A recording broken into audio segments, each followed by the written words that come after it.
अच्छा जी, school, colleges, दफातर, मुख्तलिफ़ सड़कों पे, इशारों पे हमारे इर्द गिर्द हमें अक्सर मांगने वाले नज़र आते रहते हैं जी। ठीक है जी, इनके बारे में ये भी कहा जाता है ये पूरा ऑर्गेनाइज माफिया। अच्छा, अब अक्सर लोगों में ये बहस चल रही होती है, कोई कहता है जी इन्हें देने चाहिए, कोई कहता है इन्हें नहीं देने चाहिए। अच्छा, अब प्रॉपर क्या चीज़ है जी? क्या वाकई इन्हें देने चाहिए या नहीं देने चाहिए?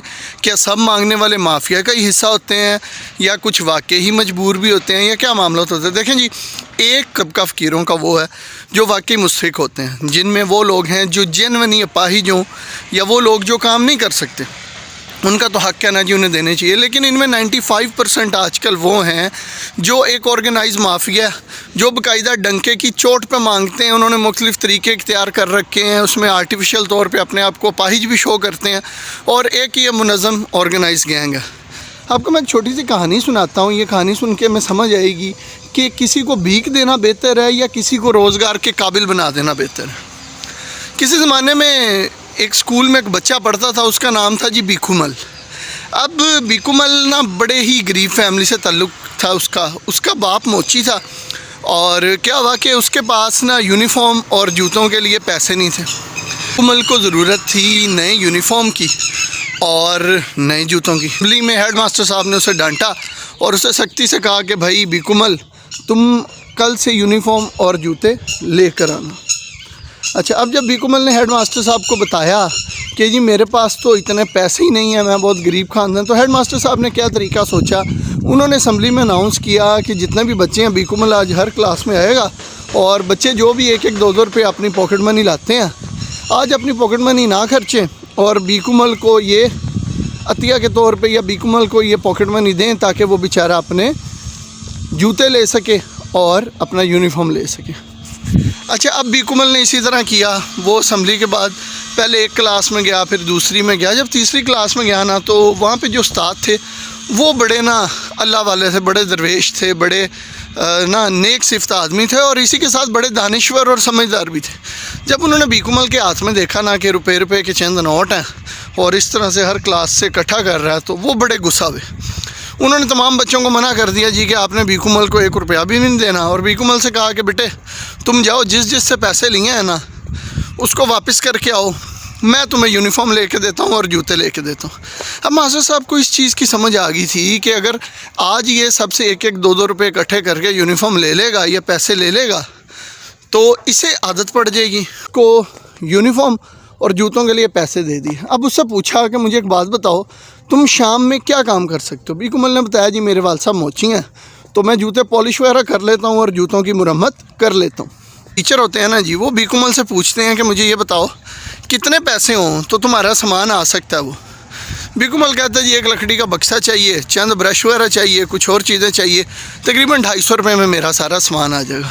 हाँ, 250 रुपया देते हैं। कहते हैं ये लो, ये 250 रुपये, इसका तुम लो सारा सामान, और उसे 3 चिट्ठियाँ लिख के देते हैं। उसको कहते हैं जी पहली चिट्ठी है, ये लेके तुम ना कपड़े वाले के पास चले जाना, और जो कपड़े वाला होगा ना उसे ये चिट्ठी देना, वो तुम्हें यूनिफॉर्म के लिए उधार कपड़ा दे देगा, उसे तुमने डेली का 1 रुपया दिया करना। अच्छा, फिर उसको कहते हैं कि अब ऐसा करो, ये दूसरी चिट्ठी है, ये लेके तुमने दर्जी के पास चले जाना, वो तुम्हें उधार कपड़े सी देगा, उससे भी डेली का तुमने 1 रुपया दिया करना है, और ये तुम्हारा कर्ज होगा। फिर मास्टर साहब उसे कहते हैं, टीचर उसे कहते हैं कि ये तीसरी चिट्ठी है, ये पकड़ो, ये फ़लाँ बंदे के पास जाना, वो तुम्हें जूते दे देगा, और फिर तुम उससे भी डेली का 1 रुपया कर्ज के तौर पे अदा करोगे। 3 रुपये ये हो गए, और 1 रुपया तुम डेली का मुझे भी कर्ज दोगे, जो तुमने 250 रुपया मुझसे लिया ना। अब तुमने डेली इतनी मेहनत करनी है कि कम से कम ये 4 रुपये तुम कमा सको, और इससे ऊपर जो तुम कमाओगे वो तुम्हारी मेहनत होगी। सेम इसी तरह होता है। बीकूमल हेड मास्टर साहब से पैसे लेता है, सामान लेता है, और कपड़ा लेता है, दर्जी को देता है, शूज़ लेता है, और जिस तरह मास्टर साहब उसे समझाते हैं सेम बिल्कुल उसी तरह करता है। अब बीकूमल डेली मेहनत करता है। साहब अपनी क्लास के तमाम बच्चों को कहते हैं कि आप लोग ये एहसान करें कि आप लोग अपने जब जूते आपने सिलवाने हो, पॉलिश वगैरह करवाने, तो आप बीकूमल से करवाया करें, ठीक है जी। अच्छा, अब बीकूमल का ना काम चल पड़ता है, वो मेहनत करता है, मामलात वाइंड अप हो जाते हैं। यहाँ 15 साल के बाद स्कूल में ना फंक्शन होता है, जिसमें टीचर्स की ना रिटायरमेंट के हवाले से एक फ़ंक्शन रखा जाता है, और उसमें कुछ शहर के ना नामी ग्रामी लोग बुलाया जाता है। अब उसमें जनाबे वाला एक अमीर शख्स जो उस शहर की राइस मिल का मालिक होता है, जीएम होता है, वो शिरकत करता है और जब वो स्टेज पे स्पीच करता है ना, तो वो ये सारा वाक़या सुनाता है और बताता है जी मैं ही वो भीखू मल हूँ जिसके साथ ये वाक़या पेश आया था और मेरे मास्टर साहब ने मुझे ये चीज़ें सिखाई थी। और हो सकता है कि अगर उस दिन मैं बच्चों से वो पैसे इकट्ठे कर लेता तो आज मैं इस मुकाम पर ना पहुंचता, या मेरे माइंड में एक प्रोग्राम सेट हो जाता कि दूसरों से मांग के ही हमेशा ज़रूरियात पूरी होती हैं।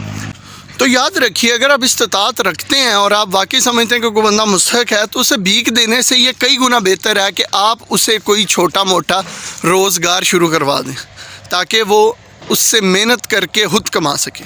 दुआ में याद रखिएगा। आपसे मुलाकात होगी अगली वीडियो में। खुदा हाफिज़।